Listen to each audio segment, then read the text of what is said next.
वालेकुम अस्सलाम वरहमतुल्लाहि वबरकातुहू। बिस्मिल्लाहिर्रहमानिर्रहीम। आपने पूछा कि हम जो घर में खाना पकाते हैं उसमें एक प्लेट जो है एक्स्ट्रा पका लें और वो अपने पड़ोस को दे दें, और ये अमल हम रोज़ाना करें तो क्या ये सदका जारिया कहलाएगा?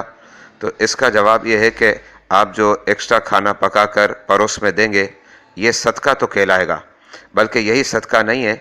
अहादीस का अगर आप मुताला करें तो लफ्ज़ सदका का इतलाक़ कई चीज़ों पर हुआ। मिसाल के तौर पर आप किसी के सामने अच्छे अंदाज में गुफ्तगू करते हैं, ये भी सदका है। मीठी बात करना ये भी सदका है। इल्म सीखना और फिर उसको सिखाना ये भी सदका है। यहाँ तक कि शौहर जो बीवी को खिलाता है ये भी सदका है।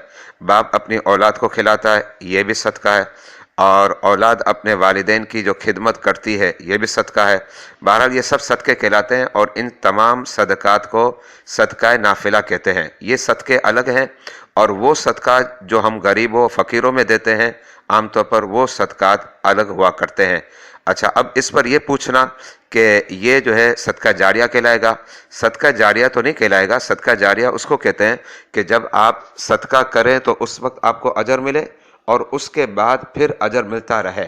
मिसाल के तौर पर आप किसी को इल्म सिखाते हैं तो अब इल्म सिखाना ये सदका है, लेकिन जब तक वो अमल करता रहेगा आपको अजर मिलता रहेगा, ये सदका जारिया है। आप मस्जिद बनाएं, अब मस्जिद बनाना ये सदका है, लेकिन मस्जिद बनाने के बाद जब तक उसमें नमाज़ें पढ़ी जाती रहेंगी, इबादतें होती रहेंगी, आपको अजर मिलता रहेगा। इसी तरीके से आपने मदरसा बनाया और उसका जो अजर मिलता है वो सदका जारिया होगा। तो ये सूरतें सदका जारिया की हैं। जो सूरत आपने पेश की है वो सदका जारिया नहीं, हाँ सदका कहलाएगा जिस पर आपको अजर और सवाब मिलेगा। वल्लाहु आलम बिस्सवाब। मोहम्मद वसीम ज़िया, मरकज़ुल उलूम अल इस्लामिया अकेडमी, बादामी मस्जिद, मिठादा, कराची, पाकिस्तान।